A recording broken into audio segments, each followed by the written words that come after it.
Добрый день, уважаемые коллеги. Мы приветствуем всех участников нашей международной методической конференции «Эффективный учитель для эффективной школы». Продолжает работу нашей конференции интерактивная площадка и видеокейсы, региональная муниципальная инфраструктура поддержки школ с низкими результатами обучения и школ, функционирующих в неблагоприятных социальных условиях, интеграция сущности национального проекта образования.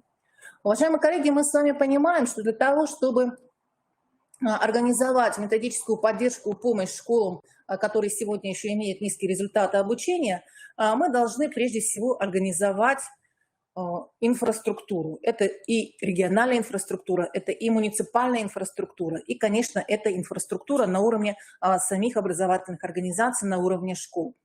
И вот здесь неоценимую поддержку нам оказывает национальный проект образования, в рамках которого сегодня уже во многих школах нашей республики функционируют центры точки роста.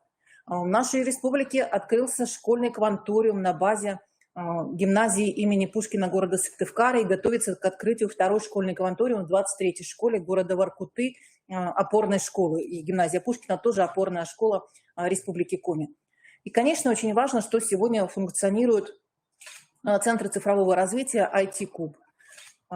Коллеги, кто принимал участие в нашей стратегической сессии в открытии конференции, вы обратили внимание, что к нам сегодня приехала делегация из Москвы, как раз представители той организации, которая осуществляет поддержку точек роста, IT-кубов и других сущностей национального проекта образования, а именно Михаил Владимирович Воробьев, начальник управления методологии экспертно-организационного сопровождения проектной деятельности Федерального государственного автономного учреждения Центра просветительских инициатив Министерства просвещения Российской Федерации. Этот центр раньше носил название «Фонд новых форм развития образования».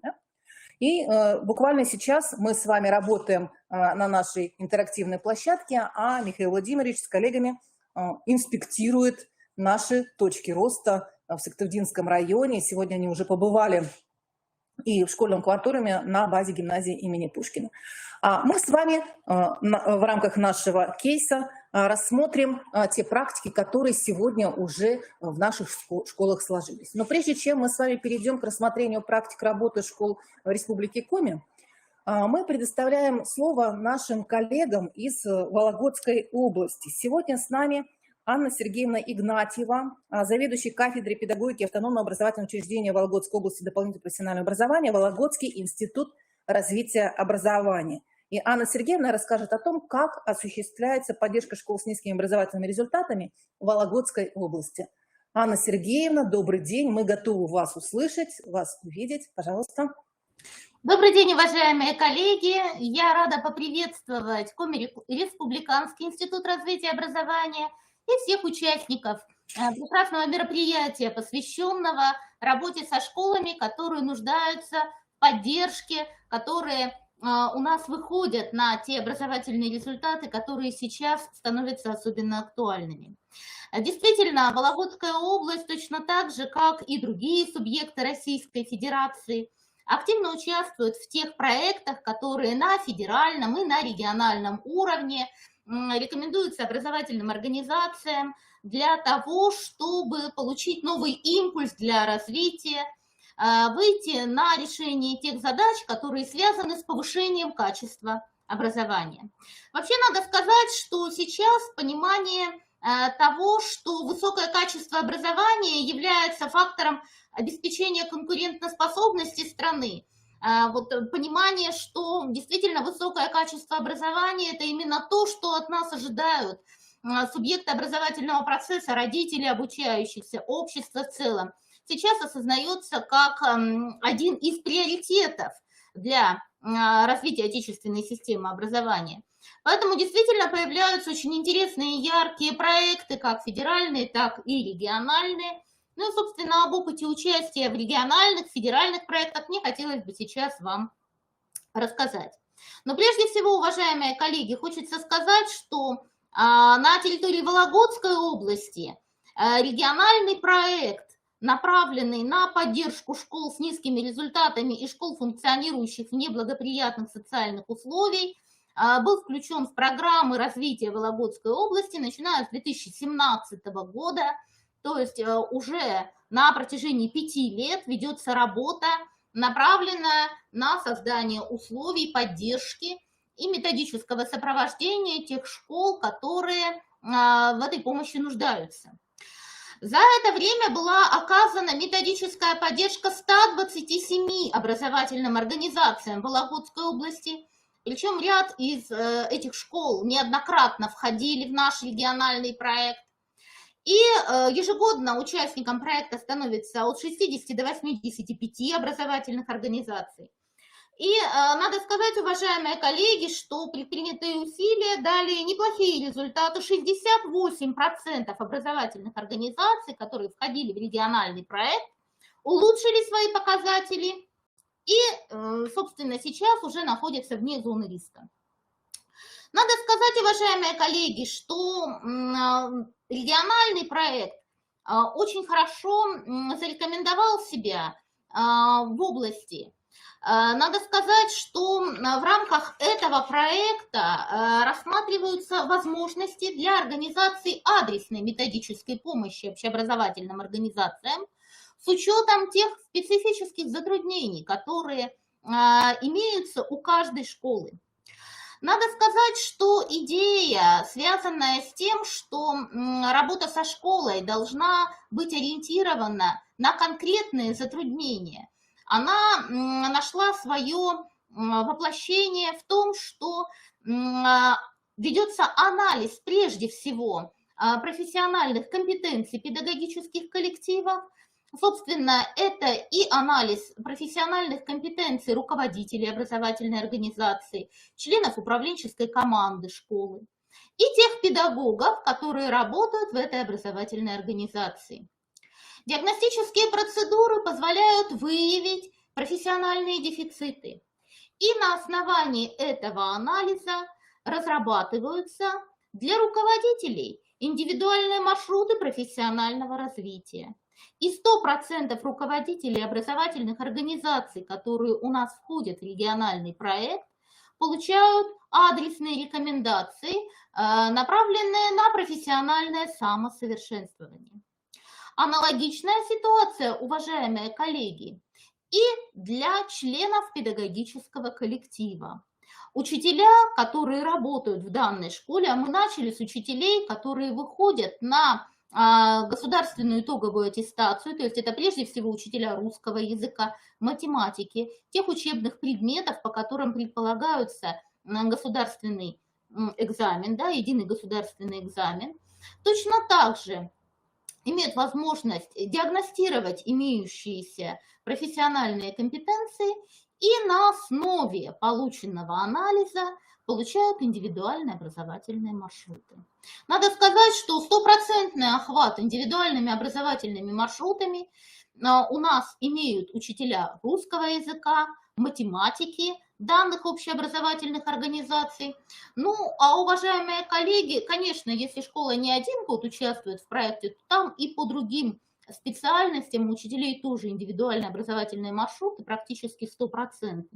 Ну, уважаемые коллеги, конечно же, если школа первый год в проект, то постепенно мы проводим эти процедуры для того, чтобы каждый учитель имел возможность по актуальной именно для него траектории осваивать те аспекты педагогической деятельности, которые позволяют говорить о том, что образовательный процесс действительно отвечает современным требованиям с точки зрения и предметного содержания, и методики проведения занятий, и создания тех условий, которые нужны в общеобразовательных организациях.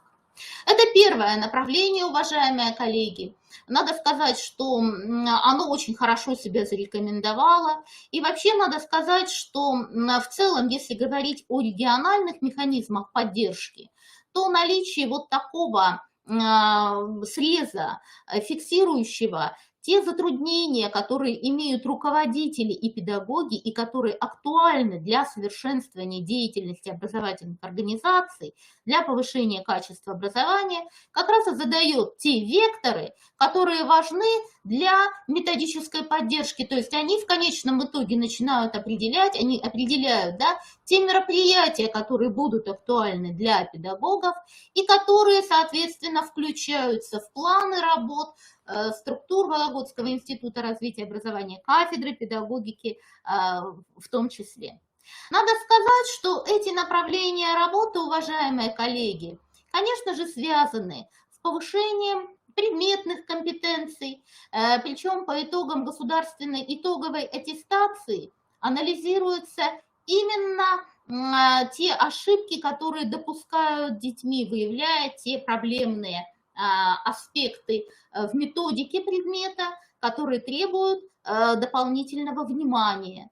Да, и, следовательно, методические интенсивы, практикумы, конечно же, становятся основой для того, чтобы помочь учителям ликвидировать, да, те затруднения, которые имеются у них, и в конечном итоге позволят более эффективно организовать образовательный процесс и выйти на более высокие образовательные результаты. Это первое направление, уважаемые коллеги. Надо сказать, что на протяжении последних 4 лет в рамках региональных мер по поддержке школ с низкими результатами используется организация стажировок руководителей образовательных организаций на базе школ, которые являются либо резилиентными школами, либо школами, которые демонстрируют стабильно высокие результаты на протяжении нескольких академических лет. Надо сказать, что начиная с 2022 года, то есть с этого года, стажировки у нас приобрели дифференцированный характер по тем направлениям, которые были выявлены в ходе анализа, значит, профессиональных дефицитов руководителей, ну и, конечно же, с учетом тех запросов, которые они формулируют нам в ходе обратной связи. Значит, стажировка образовательных организаций предполагает, уважаемые коллеги, что в рамках вот этого мероприятия на протяжении полугода, то есть с апреля по конец ноября, образовательные организации плотно взаимодействуют друг с другом, обмениваясь опытом и создавая условия для того, чтобы лучшие, наиболее эффективные управленческие, педагогические решения были не просто представлены вербально в рамках каких-то методических мероприятий, но и учителя имели возможность попробовать их реализовать в своей практике и получить консультацию от тех учителей, от тех руководителей школ, которые уже в течение ряда лет эффективно применяют их в своей деятельности. Значит, если говорить об организации стажировки, то стажировка у нас фиксирует 3 наиболее актуальные аспекта на сегодняшний день. Но прежде всего, уважаемые коллеги, конечно же, это общие вопросы повышения качества образования.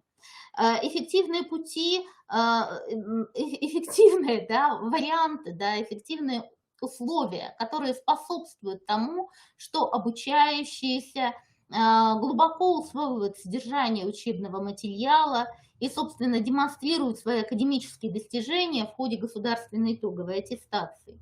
Поэтому вопросы, связанные с изучением учебных предметов, созданием условий для того, чтобы обучающиеся более полно усваивали содержание учебного материала, современные педагогические технологии, которые способствуют освоению содержания, поиску более эффективных путей организации образовательного процесса.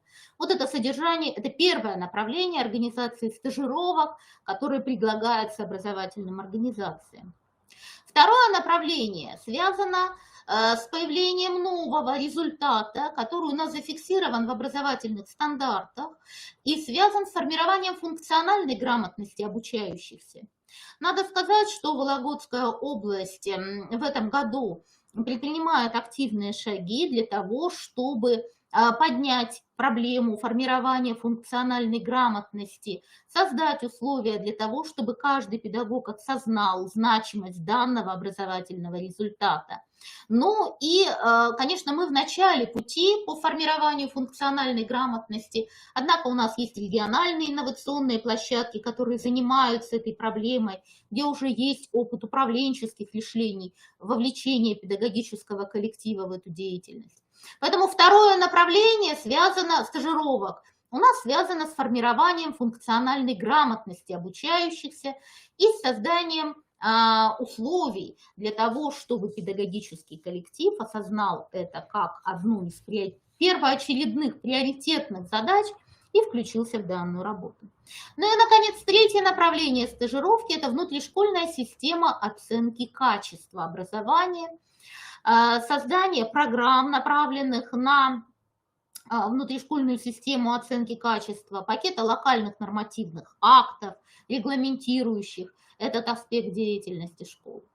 Итак, образовательные организации имели возможность выбрать тот тип стажировки, который был предложен, и на основании имеющихся проблем, на основании заявок были сформированы кураторские группы, то есть стажировка у нас предполагает объединение в рамках сильной школы, работы с несколькими образовательными организациями, входящими в региональный проект, в рамках которой, как правило, осуществляется непосредственное взаимодействие педагогических коллективов.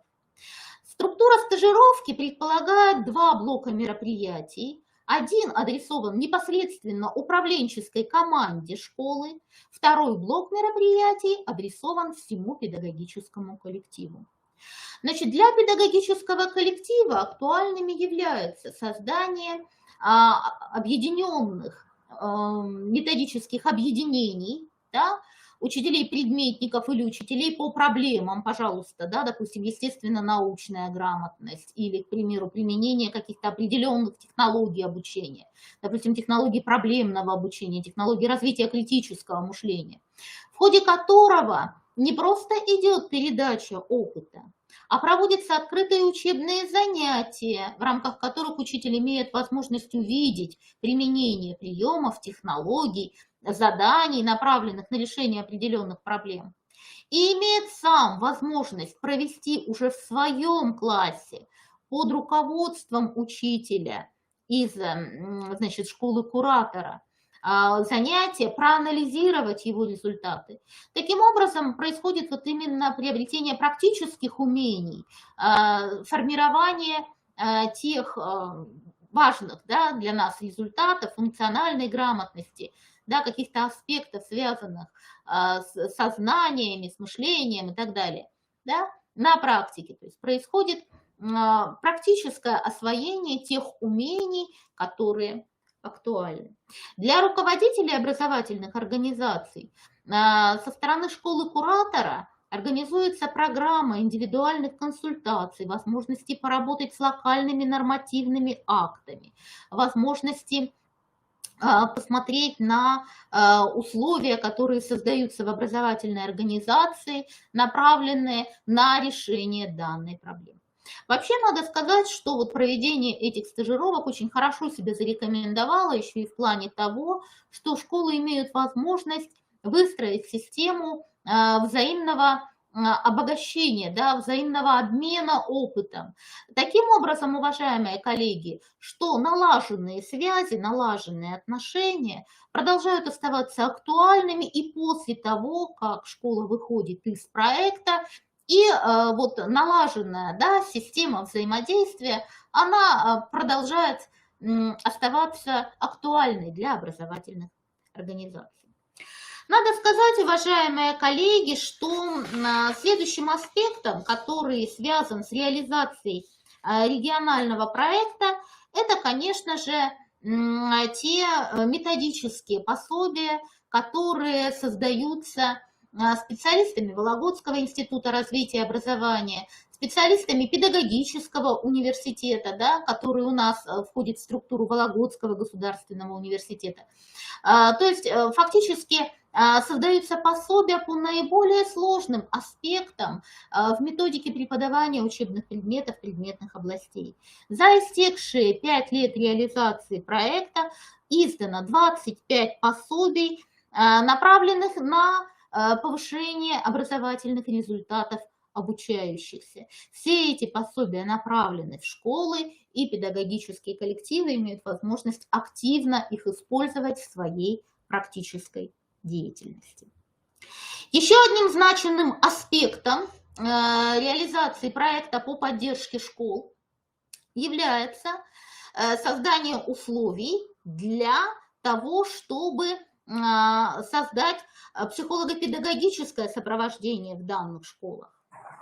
Программа повышения квалификации, профессиональной переподготовки педагогов-психологов для образовательных организаций позволила обеспечить необходимыми кадрами для служб психолого-педагогического сопровождения школы Вологодской области.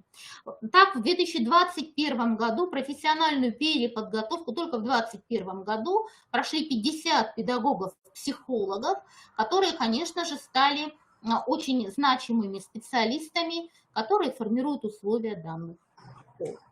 Ну и, наконец, уважаемые коллеги, хотелось бы еще проговорить по нашему региональному проекту еще вот какой момент. Конечно же, вот эта практика стажировок, которая реализуется у нас на протяжении 5 лет, позволила учителям оценить эффективность такого подхода. И вот далее у нас очень много материалов именно по точкам роста. Хотелось бы обратить ваше внимание, что вот мы столкнулись в этом году с очень интересным моментом.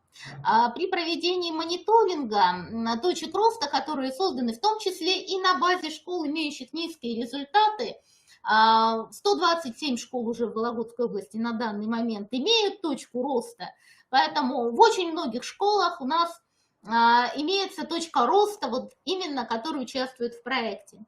И оценивая эффективность стажировок, мы столкнулись с тем, что педагоги, которые у нас осваивают сложное технологическое оборудование, которое поступило в школу, нам начали делать непосредственно запросы на организации именно стажировок по работе с теми техническими средствами, которые были поставлены в школы точек роста.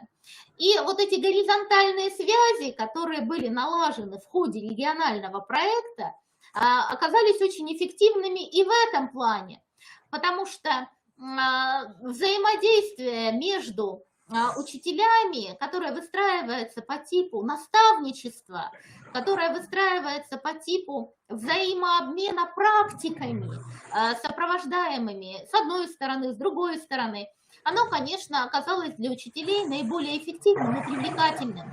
И поэтому вот сейчас, планируя повышение квалификации для педагогов именно точек роста, ориентируемся на их запросы, а запросы у нас очень специфические. У нас квадрокоптеры и 3D-принтеры вызвали затруднения у педагогов. И действительно, вот четкий запрос очень именно не столько на проведение курсов, сколько на организацию стажировок, которая бы позволила на практике отработать умения, вот, которые актуальны для использования в образовательном процессе этих новых технических средств, которые поступили. И еще один аспект хотелось бы проговорить в рамках своего выступления. Мы очень много говорим сейчас об актуальности сетевого взаимодействия. Но образовательные организации пока на практике не столкнутся вот с возможностями именно взаимообмена, создания условий, когда обучающиеся осваивают какие-то модули программ, используя ресурсы тех образовательных организаций, которые находятся близко, да, часто это вот совсем недалеко, да, в шаговой доступности, но которые оснащены таким образом, что это позволит наиболее эффективно реализовать какие-то предметные области или модули в рамках предметных областей. Вот эта проблема сейчас рассматривается как одна из приоритетных. И создание точек, наличие вот этой инфраструктуры стажировочной, которую мы сделали в рамках региональных проектов, становится базой для того, чтобы более успешно реализовывались задачи организации сетевого взаимодействия в рамках точек роста. Налаженные связи позволяют школам более эффективно договариваться для того, чтобы на основе вот именно сетевых программ включать в образовательный процесс оборудование. Вот точки роста у нас сделаны двух типов. которые более ориентированы на предметные области информатика, ОБЖ, технологии.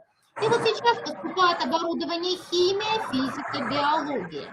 Наличие вот этих связей, которые были созданы в рамках регионального проекта, создает условия для того, чтобы школы видели возможности взаимодействия, для того, чтобы обучающиеся более полно могли использовать новейшие технические средства. Надо сказать, что вот этот опыт организации стажировок, поддержки школ с низкими результатами, мы, конечно, планируем развивать, и вот ближайшей перспективой его развития, конечно же, видится организация именно сети образовательных организаций, которые максимально полно используют те ресурсы и возможности, которые заложены в рамках реализации уже теперь национального проекта образования, в рамках которого создаются точки роста. Спасибо большое за внимание, уважаемые коллеги. Говорить об опыте можно очень много. Я надеюсь, что какие-то формы, которые я вам представила, покажутся интересны и вам, да, заслужат вашего внимания. Спасибо большое, уважаемые коллеги. Спасибо, Анна Сергеевна. С нами была Игнатьева Анна Сергеевна, заведующий кафедрой педагогики автономного образовательного учреждения Вологодской области, дополнительное профессиональное образование, Вологодский институт развития образования. Анна Сергеевна, у нас к вам два вопроса. Первый вопрос, вот коллеги в студии задают. Где можно ознакомиться с вашими методическими пособиями, которые вы разработали в рамках проекта? Методические пособия, которые разработаны в рамках проекта, размещены в разделе «Библиотека» на сайте Вологодского института развития образования. Если вы выйдете на соответствующий раздел сайта, вы будете иметь возможность получить доступ к полной версии пособия, следовательно, скачать и далее использовать в вашей работе. Это значит библиотека, сайт издания. То есть не сайт, там страничка издания. Спасибо. И вопрос второй, он связан с тем, с организацией стажировок. Да? Да. Как вы относитесь к тому, чтобы организовать межрегиональную стажировку? Вы знаете, на базах ваших школ, на базах наших школ. Вы знаете, это очень интересное предложение. Я думаю, это было бы очень интересно. Тем более, вот мы сейчас с вами обменивались опытом в рамках форума, который мы проводили. Мы видели, что вы далеко прошли вперед в плане функциональной грамотности. И вот мы потенциал точек роста как раз здесь очень хорошо задействуем в рамках формирования функциональной грамотности. Это было бы очень интересно. Да, я думаю, что это было бы очень интересно и полезно. Я думаю, что и для наставников, и для наставляемых, и в рамках вот именно вот обмена теми идеями, теми наработками, которые, я думаю, позволят сделать школу более эффективной. Прекрасное предложение, будем рады сотрудничеству. Да, спасибо. Тогда в этом направлении мы с вами еще пообсуждаем. Обязательно. Да, обязательно с Вологодским институтом развития образования. И я думаю, что коллеги нас поддержат, кто сегодня участвует в нашей международной методической конференции, что такие межрегиональные стажировки, они были бы интересны, полезны для всех участников образовательного процесса. Спасибо. Да, очень полезны. Спасибо. Очень коллеги, интересно. Да, спасибо, Анна Сергеевна. А мы продолжаем дальше нашу работу. И сейчас в рамках работы нашей площадки будут представлены видеокейсы. Коллеги подготовили кейсы из опыта функционирования точек роста. И первый свой опыт продемонстрирует Дарья Андреевна Артеева, заместитель директора по воспитательной работе, и Немчинова Дарья Андреевна, учитель географии и биологии средней общеобразовательной школы село Мутный Материк, муниципальное образование Усинск. Центр образования «Точка роста», культурно-образовательная развивающая среда.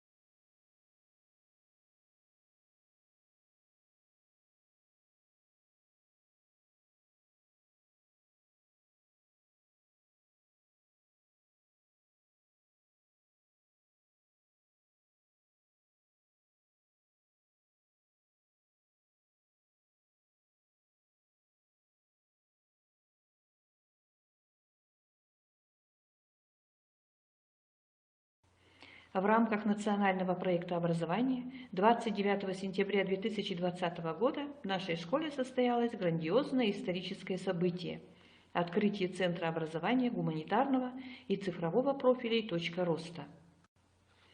Центр создан в целях развития и реализации основных и дополнительных общеобразовательных программ цифрового и гуманитарного профилей. «Точка роста» является центром притяжения социокультурной жизни и проводником новых технологий. На базе центра работают 8 педагогов дополнительного образования. Все они являются учителями-предметниками нашей школы. Все педагоги прошли обучение на курсах «Гибкие компетенции проектной деятельности» на базе детского республиканского технопарка «Кванториум» и в муниципальной школе педагогов дополнительного образования города Усинска. В Центре «Точка роста» занимаются учащиеся с 1 по 11 классы. 132 ученика. Дополнительным образованием ребята занимаются во второй половине дня.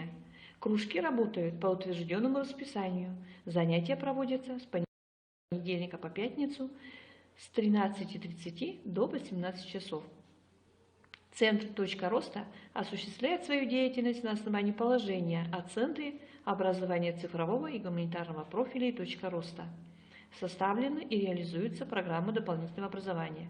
Это робототехника для учащихся 1-4 классов, робототехника для учащихся 5-11 классов, шахматы, компьютерный дизайн, 3D-моделирование, сценическая речь, секреты актерского мастерства, школьная медиастудия, вместе с РДШ и азбука анимации.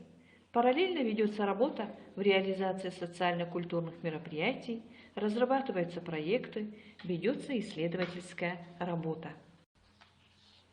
Руководителем кружка робототехников 5-11 классов является Гусев Евгений Анатольевич, учитель математики и информатики.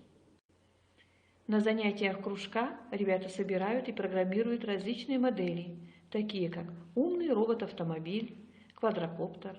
Также ребята разработали и создали учебный проект метеостанции. Разработанное учебное устройство метеостанции имело возможность измерения и индикации температуры, влажности и давления. Полученное устройство ребята используют на уроках физики.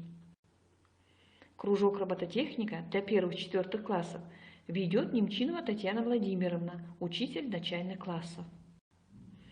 Ребята делают первые шаги в робототехнике. Они увлечены роботоконструированием, с интересом и желанием конструктируют модели, используя механические передачи, создают и программируют движущиеся модели и управляют ими в компьютерно управляемых средах, создают простейших роботов. Учащиеся приняли участие во всероссийском конкурсе по лего-конструированию «Мир Лего». Ребята стали победителями в данном конкурсе. Кружок шахматы. Руководителем данного кружка является учитель английского языка Истомина Ольга Захаровна. Учащиеся 1-11 классов с большим желанием посещают данный кружок. В процессе обучения детей шахматам большое значение имеет участие обучаемых в шахматных соревнованиях. Дети воспринимают шахматы именно как игру. В течение учебного года проведено 2 шахматных турнира по круговой системе. Турниры были посвящены Дню защитника Отечества, 100-летию Республики Коми и 150-летию села Мутный Материк. Победители и призеры награждены грамотами.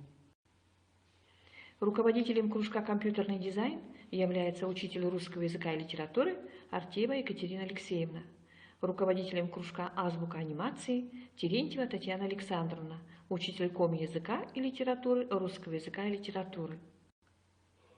Ребята в данных кружках работают с декоративными надписями и их редактированием, оформляют фотографии, создают буклеты, кадровую ленту, рисунки, коллаж, работают с световым балансом, создают и озвучивают видеоролики, буктрейлеры и мультфильмы.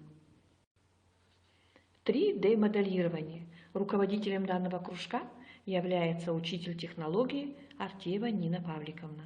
Ребята с удовольствием посещают кружок, на котором знакомиться с принципами и инструментарием работы в трехмерных графических редакторах, возможностями 3D-печати. Ребята с большим желанием составляют модели самолетов и машин. Полученные знания учащиеся применяют для подготовки мультимедийных разработок по различным предметам. Кружок «Сценическая речь», руководителем которого является педагог дополнительного образования Артеева Вера Вениаминовна. Дети с удовольствием импровизируют, фантазируют, проявляют творчество, с интересом участвуют в играх, инсценировках, они эмоционально выразительны в речи, в движениях. Дети, посещающие кружок «Сценическая речь», участвуют в различных школьных и сельских мероприятиях, читают стихи, выполняют роль в драматизации сказок, произведений и поют песни. Руководителем кружка «Секреты актерского мастерства» является учитель изобразительного искусства Канева Лидия Михайловна. Работа кружка направлена на духовно-нравственное и творческое развитие личности ребенка. С подготовленными постановками коллектив кружка принимает участие в различных акциях и мероприятиях. Также ребята посещают детский сад, где для воспитанников показывают подготовку. Уважаемые коллеги, мы действительно видим, что вот в школе села Мутный Материк создана культурно-развивающая образовательная среда на базе точки роста. Да, ее ресурсы задействуются не только в рамках учебных предметов, но и для того, чтобы организовать действительно и театральную деятельность, да, и сценическую деятельность, и действительно погружать ребят в особенности культуры. А также ресурсы точки роста могут использоваться и для формирования современных цифровых и технологических навыков. Как это можно организовать, об этом рассказывает в своем видеокейсе Андрей Владимирович Сыромятников, учитель информатики гимназии номер 3, город Инта. Пожалуйста.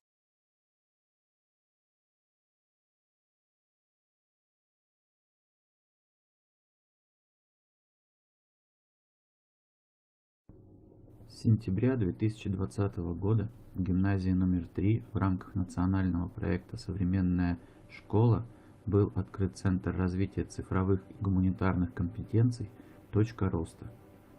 В условиях реальности 21 века успешное развитие общества в целом и образования в частности невозможно без реализации современных образовательных технологий.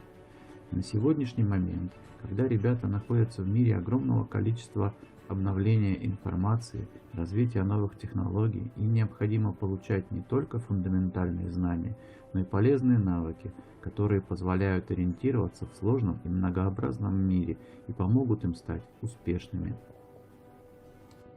В процессе функционирования центра педагогами гимназии сделаны акценты на модернизацию образовательного пространства, а также применение и внедрение новых технологий, в том числе реализацию запроса на индивидуализацию обучения как для одаренных детей, так и для тех, кто хотел бы в процессе освоения новых умений и навыков двигаться в собственном ритме, исходя из понимания того, что обученность – это только один из показателей деятельности образовательной организации, а важнейшими являются сохранение здоровья и личностный рост.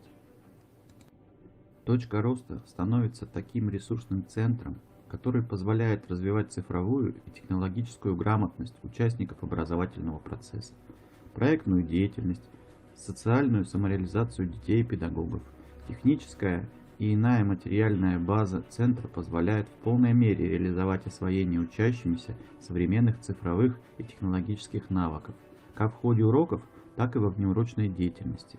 Изменилась содержательная сторона предметных областей информатика и технология. Также во второй половине дня для учеников на базе обновленных кабинетов информатики и технологии продолжается такая работа в процессе занятий кружков IT-технологий, начиная с самых азов. На кружке «Инфознайка» учащиеся работают с кодированием информации, разгадывая ребусы. Навыки работы с кодированием и декодированием информации очень актуальны в настоящее время. Они очень часто встречаются в повседневной жизни. Например, знаки дорожного движения, схемы движения транспорта, арабская и римская системы счисления, почтовые индексы, штрих-коды и QR-коды. таблички пиктограмм, ну, например, на дверях магазина или стиральной машине, ноты для музыкантов, азбука Морзе для радистов, азбука Брайля для людей с ограниченными возможностями зрения.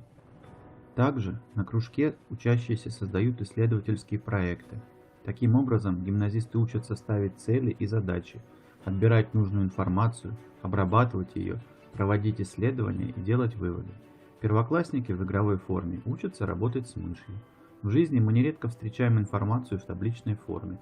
Например, расписание уроков, таблица умножения, схемы вышивки крестиком, таблица Менделеева, игра «Морской бой», расписание движения транспорта и многое другое.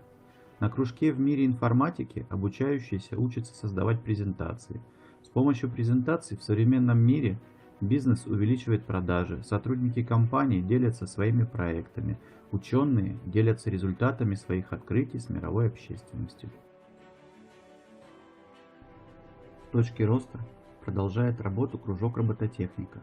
Кружок посещают учащиеся 5 и 6 классов. Собрать любую игрушку, робота из конструктора Лего могут все дети. А вот научить его думать, запрограммировать, вот в этом и заключается главная задача занятий по робототехнике. Для этих целей используются компьютеры и специальное программное обеспечение, позволяющее с помощью простых и понятных алгоритмических схем создавать программу любой сложности. А если появится желание, то ребята могут изменить программу, придумать свою или собрать свою собственную модель. С каждым годом малые беспилотные летательные аппараты с дистанционным управлением, в том числе мультикоптеры, набирают популярность. Интенсивное внедрение мультикоптеров в повседневную жизнь требует от нас знаний в области управления, программирования, создания и обслуживания беспилотных летательных аппаратов. Профессию оператор дронов можно считать не только уникальным делом будущего, но также востребованной профессией настоящего, ведь сферы применения БПЛА растут с огромной скоростью. Оператор БПЛА – это специалист по дистанционному управлению и обслуживанию дронов. Профессия востребована в военных структурах, государственных учреждениях, частных организациях и коммерческих компаниях. На занятиях обучающиеся собирают свой первый квадрокоптер на основе конструктора Geoscan Pioneer Max и получают первый опыт пилотирования с использованием квадрокоптеров DJI Tello.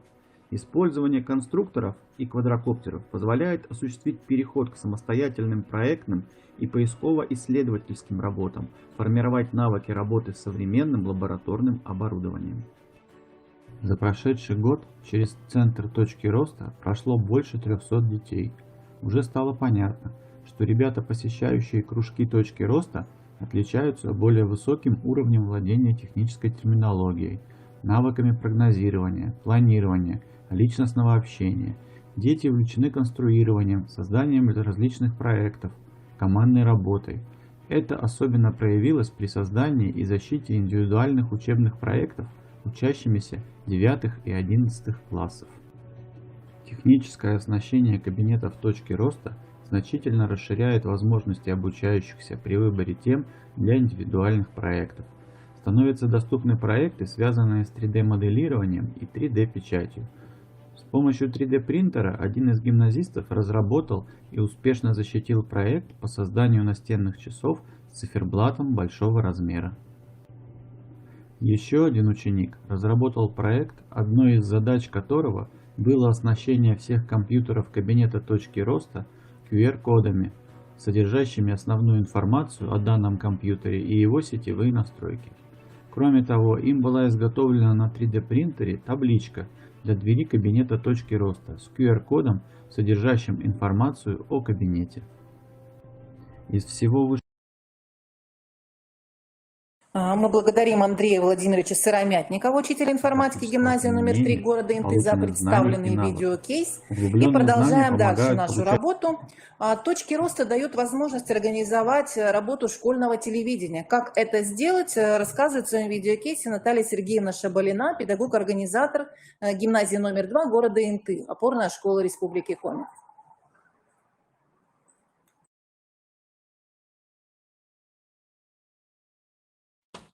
Здравствуйте, уважаемые коллеги. Меня зовут Шаблина Наталья Сергеевна. Я педагог-организатор гимназии номер 2, город Инта, Республика Коми. И сегодня я хотела бы поделиться своим опытом.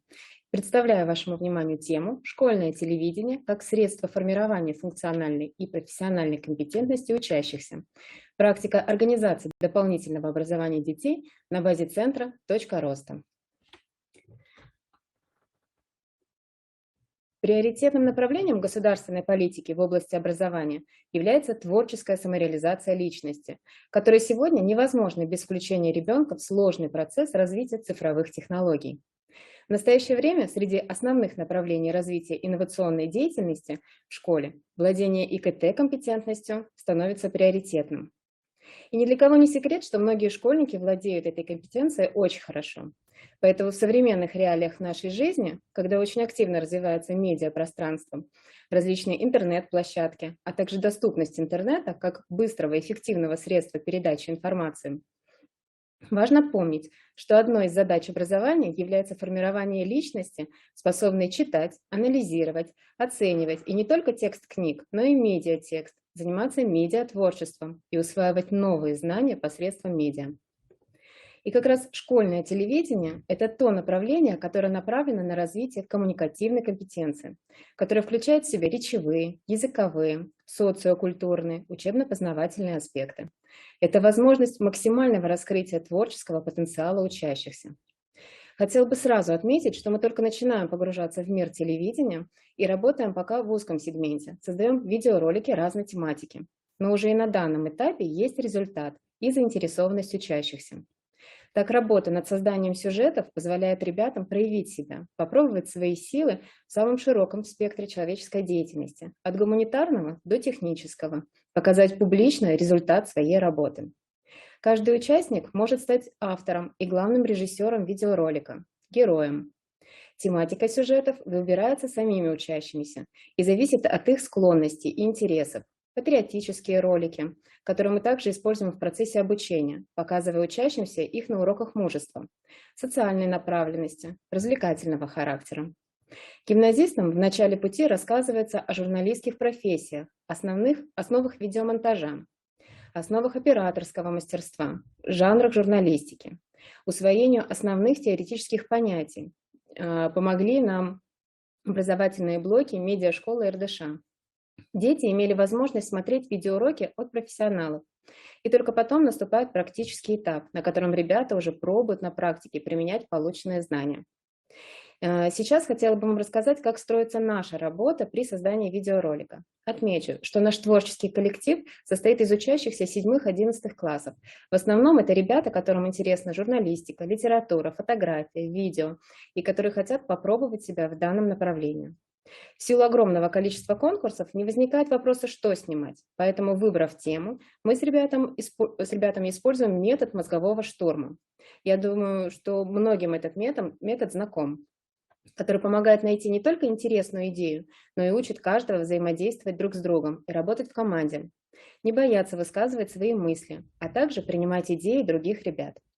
Они основываются на принципах взаимоуважения, принятия всех мнений к обсуждению. Следующий этап – продумывание сценария, написание синопсиса. Однако очень важен в создании видео и такой момент, как насмотренность. Поэтому мы перед написанием синопсиса собираем референсы по теме, обсуждаем и только потом уже приступаем к написанию и проработке детального расписывания плана. Крупный, средний, общий, движение камеры, сколько времени отводится на тот или иной кадр. После уже подготовка атрибутов и одежды, продумывание, кто будет в кадре. В общей сложности на саму съемку небольшого видео требуется 1 день, но на подготовку, продумывание, а после и монтирование фрагментов в единое видео уходит порядка 3-4 дней. Хотелось бы сразу отметить, что благодаря точке роста перед нами открываются новые возможности для реализации многих наших задач. Так, например, мы используем хромакей для создания видео поздравлений или интервью, а также студийный свет и камеры. Сейчас я хотела бы продемонстрировать небольшой видеоролик, который сделали наши дети, ребята социальной направленности.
Готовый видеопродукт мы размещаем в социальной сети ВКонтакте в группе «Французская гимназия», а также в нашей группе РДШ. Наша группа – это школьная жизнь в самом широком смысле, своеобразная школьная летопись. Хотелось бы отметить еще, что в работу нашего медиацентра входит не только создание видеосюжетов, но и написание статей, интервью для нашей газеты fsha.ru, а также подготовка постов для группы. Наша газета 8-полосная, имеющая определенные рубрики, среди них слово директора, историческая справка. Группа и газета – это тоже прекрасное средство самореализации детей, своеобразный генератор и двигатель идей и творческих замыслов. Так как и при создании видео подобная практика оказывает влияние на развитие личности подростков, их творческих способностей, навыка устных и письменных публицистических выступлений. Во время работы над текстами репортажей о школьной жизни ребята совершенствуют и речевые навыки. При работе детей в медиацентре используются различные жанры журналистики, такие как интервью, репортаж, статья, обозрение, и потребность выразить свои мысли в устной и письменной форме у ребят происходит чаще. Поэтому у них возникает мотивация к успешному усвоению языковых компетенций. Еще одним из положительных влияний является приобретение учащимися позитивного социального опыта. Во время работы над текстами интервью, репортажей о школьной жизни ребята совершенствуют речевые навыки. Жанр интервью требует и отличных коммуникативных способностей, ведь героем наших сюжетов являются не только сверстники ребят, но и учителя нашей гимназии. Давать самим интервью – это тоже своеобразный выход из зоны комфорта. Так, когда к нам приходил местный наш телеканал, корреспондент задавал вопросы ребятам, и они с легкостью выражали свои мысли на камеру.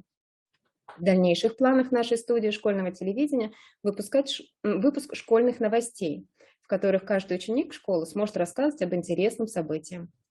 Участники проекта – активисты, принимающие участие в разных конкурсах. Также являются они и активными волонтерами.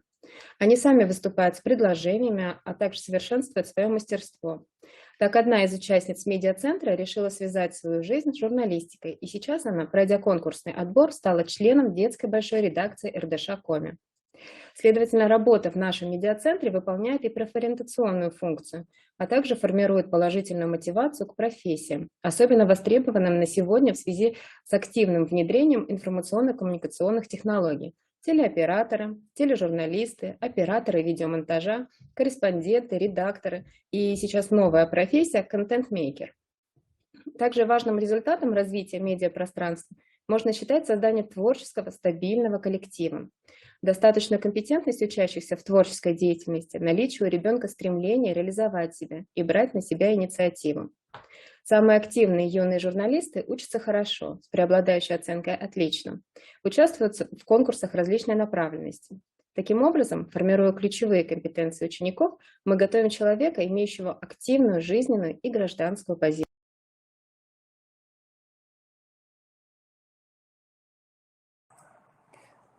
Коллегия Наталья Сергеевна Шабалина, педагог-организатор гимназии номер 2 города Инты, представила нам возможности организации проекта «Школьное телевидение» на базе точки роста.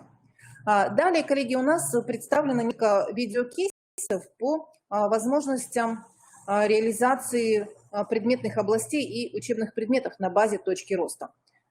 Сусанна Егоровна Котова, преподаватель-организатор ОБЖ средней общеобразовательной школы поселка Усть-Уса, муниципального образования Усинск, рассказывает нам об особенностях формирования культуры безопасности жизнедеятельности на базе Центра образования «Точка роста». Пожалуйста.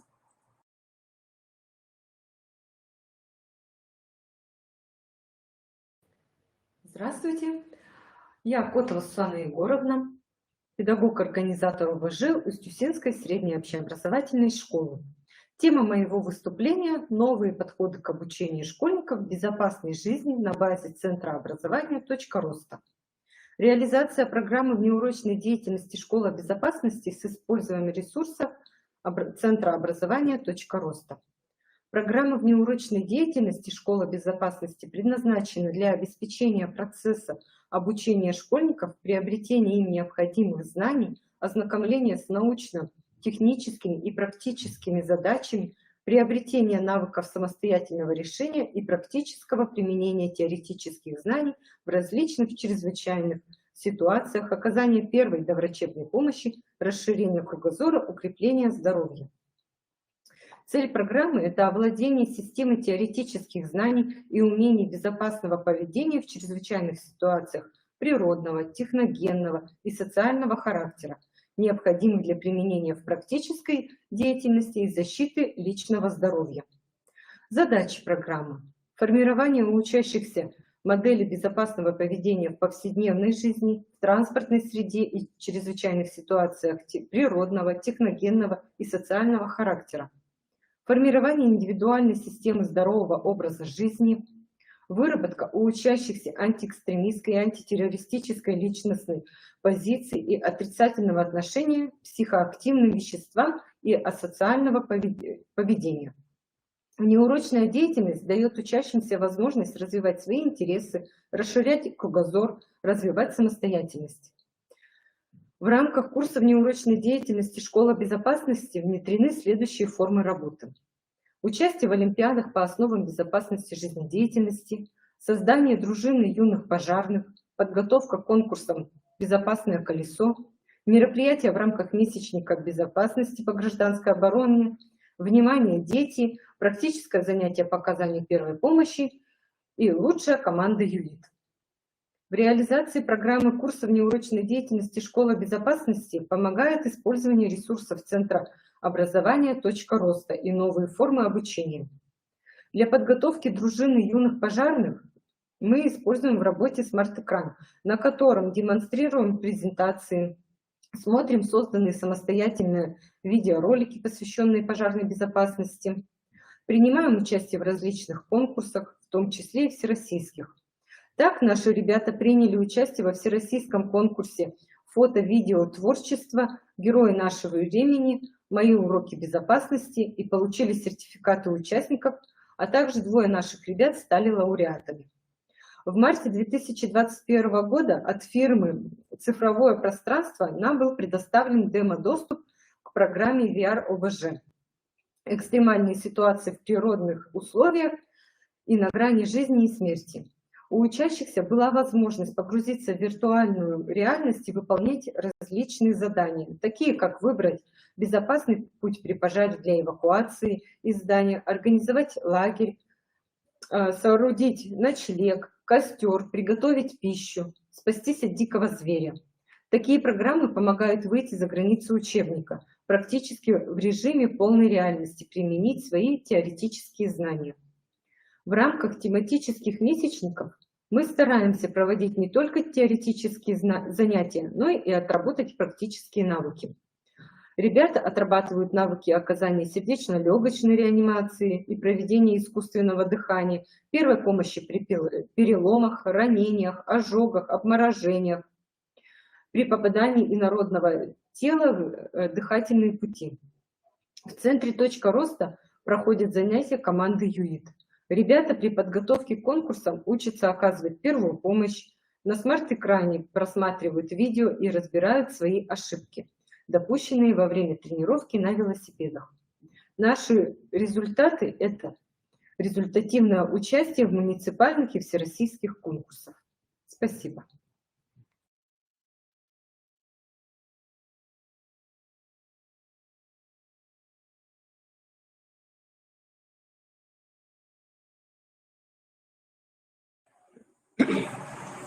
Мы благодарим Сусанну Егоровну Котову и приглашаем представить свой видеокейс Илью Владимировича Розина, учителя технологии села Визинга, Сысольский район. Развитие новых направлений в образовательной области технологий с использованием ресурсов Центра образования «Точка роста». Пожалуйста.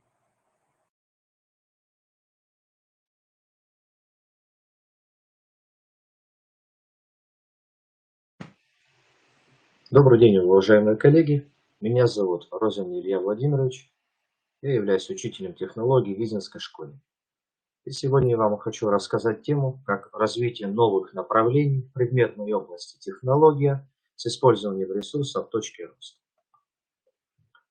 Центр образования технологической направленности точки роста создан с целью совершенствования условий для повышения качества образования, формирования учеников критического мышления, совершенствования навыков учеников технологической направленности и так далее. Задачи центра. Это реализация основных общеобразовательных программ по учебным предметам, разработка и реализация дополнительных общеобразовательных программ, вовлечение учащихся в проектную деятельность и так далее. Предметная область технология осваивается через следующие предметы: информатика, технология и другие учебные предметы, как ОБЖ и так далее. Предметная область технология также может развиваться через внеурочную и внутришкольную деятельность. По дополнительному образованию это центр точки роста и через профессиональную ориентацию учеников 9 класса. Новые направления в предметной области технологий. Это как модуль робототехника. Он направлен на формирование таких умений, как конструировать и моделировать робототехнические системы, конструировать, программировать движущиеся модели и управлять ими в компьютерной среде. Профессии, которые могут развить через этот модуль, это инженер-робототехник, проектировщик детской робототехники, инженер-мехатроник и так далее. Следующий модуль – это автоматизированные системы. Он направлен на развитие профессиональных компетенций у обучающихся, как проектирование автоматизированных систем и конструирование автоматизированных систем.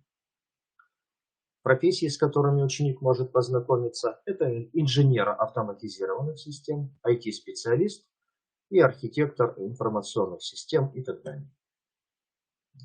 Следующий модуль – компьютерная графика и черчение.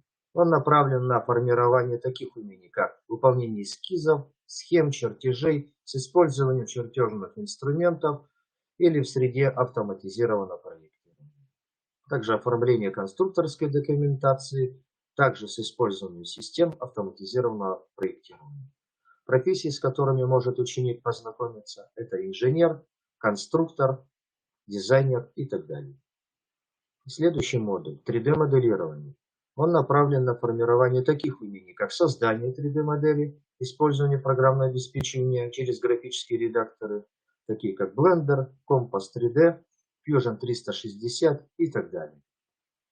Изготовление прототипа с использованием технологического оборудования, 3D-принтер, лазерный гравер, лазерный выжигатель и так далее, а также модернизация прототипа.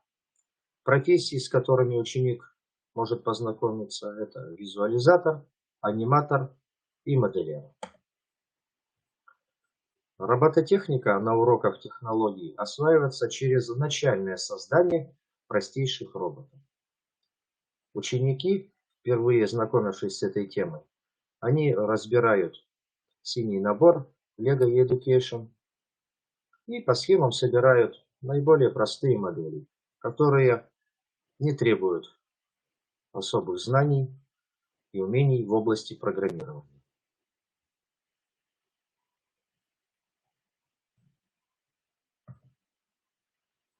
В дальнейшем ученики по робототехнике переходят на более сложный этап, как создание роботов с помощью конструктора Lego, который затем в дальнейшем они уже программируют на выполнение роботов определенных команд.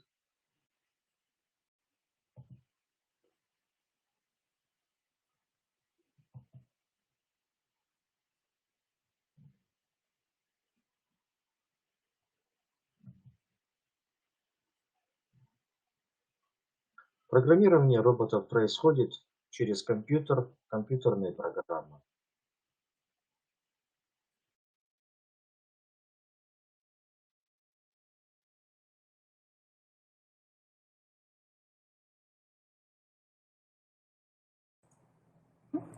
И завершает работу нашей площадки видеокейс от Ольги Юрьевны Баскаковой, учителя химии и биологии средней общеобразовательной школы номер 5 города Инты.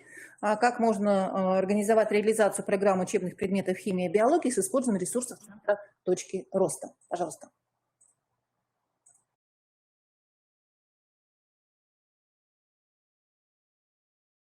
Здравствуйте, Баскакова Ольга Юрьевна, учитель биологии и химии, школа 5, город Инта. Реализация программ учебных предметов химия, биология с использованием оборудования Центра «Точка роста». В рамках национального проекта образования стало возможным оснащение нашей школы современным оборудованием Центра «Точка роста». Внедрение этого оборудования позволяет качественно изменить процесс обучения химии и биологии. Появляется возможность количественных и качественных наблюдений, опытов для получения достоверной информации о химических, биологических процессах и объектах.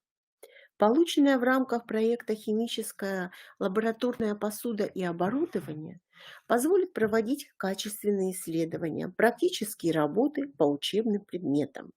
Учащиеся смогут самостоятельно делать выводы, выявлять различные закономерности. Например, использование датчиков, которые входят в комплект цифровой лаборатории естественно-научной направленности. Для получения информации об изменении температурного режима используется температурный датчик, а также датчик измерения pH, который позволяет измерить состав почвы, показать pH растворов солей при процессах гидролиза, электронные весы, уменьшающие время взвешивания веществ, а микроскоп высокой точности покажет при разном увеличении биологические объекты и даст возможность рассмотреть и приготовить биологические препараты самостоятельно. Реализация основных общеобразовательных программ по учебным предметам естественно-научной направленности возможна через использование цифровых лабораторий. Они являются совершенно новым современным оборудованием для проведения различных школьных исследований, как входящих в учебную программу, так и совершенно новых. Цифровая лаборатория полностью меняет методику и содержание экспериментальной деятельности. Анализируя результаты проведенных опытов, учащиеся убеждаются в том, что те или иные теоретические представления соответствуют или противоречат реальности. Только осуществляя эксперимент, можно проверить достоверность прогнозов, сделанных на основании теории. В процессе формирования экспериментальных умений ученик обучается представлять информацию об исследованиях в 4 видах. В вербальном – описывать эксперимент, создавая словесную модель эксперимента. В табличном – заполнять таблицы данных, лежащих в основе построения графиков. В графическом – строить графики по табличным данным. Формирование исследовательских умений учащихся. Применяя цифровые лаборатории на уроках биологии, учащиеся смогут выполнить примерные лабораторные работы, эксперименты, практические работы по программе основной школы. Например, на слайде представлено примерное планирование уроков биологии с использованием цифровой лаборатории нашей школы. В основном, конечно, это микроскопирование. Микроскопические исследования по биологии, которые мне бы хотелось показать на конкретном примере урока в 5 классе. Лабораторная работа приготовления препарата клеток сочной чешуи лука.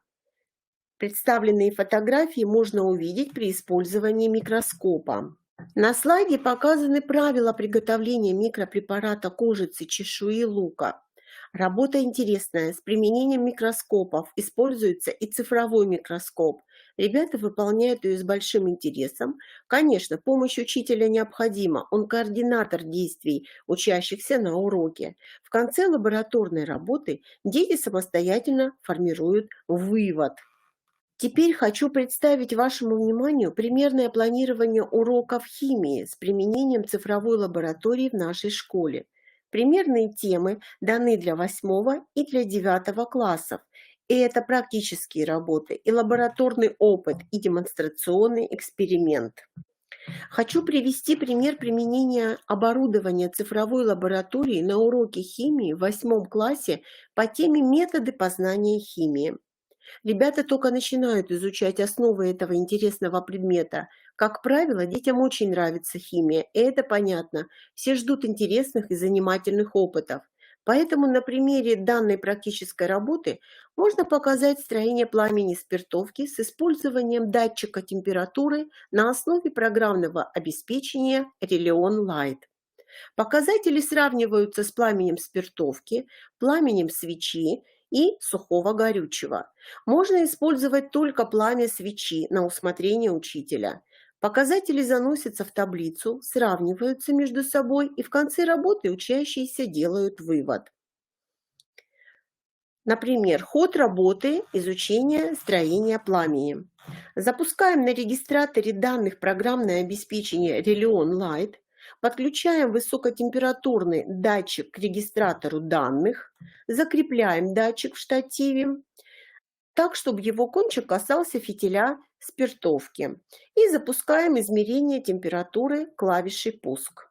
Зажигаем спиртовку, ждем немного, пока показания стабилизируются, и записываем значение температуры на схеме пламени.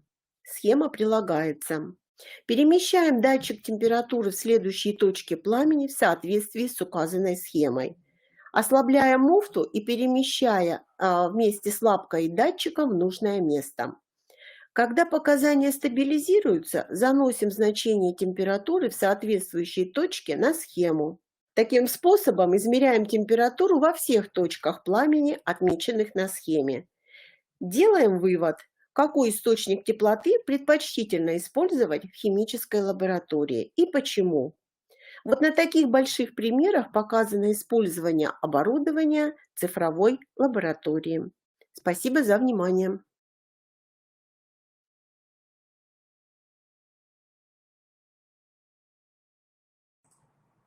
Так, уважаемые коллеги, мы с вами увидели, что действительно то оборудование, которое мы с вами получили в наших школах в рамках национального проекта образования, действительно дает нам возможность разнообразить наш образовательный процесс, привлекать обучающихся к изучению учебных предметов, к организации внеурочной деятельности и, конечно, повышать их мотивацию в целом в рамках системы образования. Коллеги, на этом мы сегодня завершаем работу нашей площадки, интерактивной площадки видеокейсов по региональной и муниципальной инфраструктуре поддержки школ с низкими результатами обучения и школ, функционирующих в неблагоприятных социальных условиях. Но опыт работы точек роста будет продемонстрирован коллегами еще и на других площадках нашей международной методической конференции. Всем успешного использования оборудования национального проекта образования, ведь именно грамотное использование, а не только само оборудование, приводит нас к результатам. Спасибо.